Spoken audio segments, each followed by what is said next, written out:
Kayo ang dahilan kung bakit di ako sumuko sa mga bagay na kung ba't ang luha ko'y tumulo. Ito ang mensahe ko upang aking ipahatid sa mga tropa, kaibigan, kapangkat at kapatid. Pasasalamat kong kay tagal ko nang gustong sabihin, ang puso ko ang gumawa nitong aking awitin. Para sa inyong lahat, ito ang tanging paraan sa mga taong para sa akin ay palaging nandyan.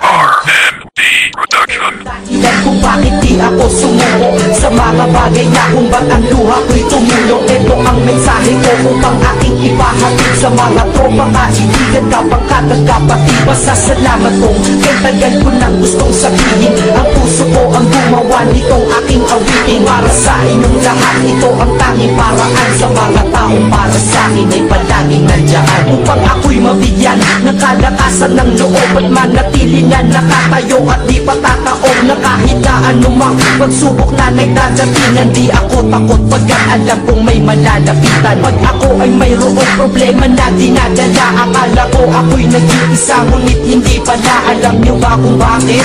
Kasi andyan sila, handa na iabot ang tulong nagmula sa kanila. Walang reklamo at walang hinihingi na kapalit, kaya di lang kaibigan turing ko kundi sang malapit na kapatid. Sila'y kinikilala kong ikalawa na pamilya. Huwag ko daw isiping mag-isa ka pa, dahil sila'y aking sanggalan. Di ako pinabayaan, damahin ko kalungkutan, di nila pinapayagan. Kung wala kayong lahat kaibigan ko, marahil wala na rin ako, ngunit nandito pa ako dahil kayo ang dahilan kung bakit di ako sumuko sa mga bagay na kung ba't ang luha ko'y tumulo. Ito ang mensahe ko upang aking ipahatid sa mga tropa, kaibigan, kapangkat at kapatid. Pasasalamat kong kay tagal ko nang gustong sabihin, ang puso ko ang gumawa nitong aking awitin. Para sa inyong lahat, ito ang tanging paraan sa mga taong para sa akin ay palaging nandyan. At di kayo nawawala at di ako tinalikuran. Yan ang dahilan kung bakit hindi ko kinalimutan ang aking pinagmulan. Pakikisama nangunguna pag nakita ka ng tropa, sasabihin shot ka muna. Pag nabatrip sa pamilya, lalabas ka lang ng bahay, lakad lang ng konti, andyan sila at merong tagay na inyong pagsasaluhan at inyong pinapaikot. Simpleng tulong yan nilang unti-unting pinapalimot ang problema mong pasan-pasan sa mga pangyayari sa tahanan o sa pera o kahit pa sa babae. Kahit sa gulo o away, tila ba mga sundalo, di pwedeng maiwan ang isa, manalo o matalo. Ganyan ang kaibigan ko, mas kilala bilang barkada. Kung ako'y mamamatay na bukas, ako'y handa na. At kung may ikalawang mundo o buhay para sa akin,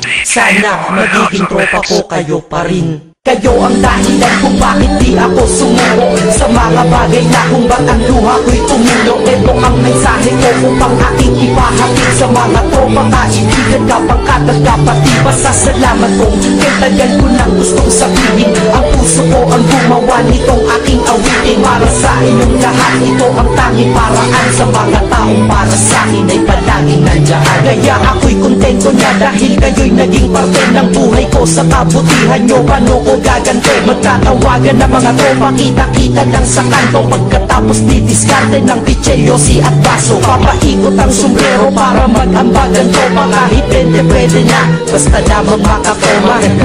Ganito kami, at least magkakaramay. Kaya huwag kang magtaka kung ba't masasaya ang tambay. Dahil tambay ay binubuo ng samahan na tunay. May kaibigang adik, mabait, iba ay merong sungay. Oo, iba-iba ang aming mga katauhan, pero iisa ang grupo pag sa trip at kagaguhan. Pag ika'y nalulungkot, kanino ka ba lumalapit? Pag nais mong bumitaw, kanino ka ba kumakapit? At kanino ka lumapit sa oras ng kagipitan?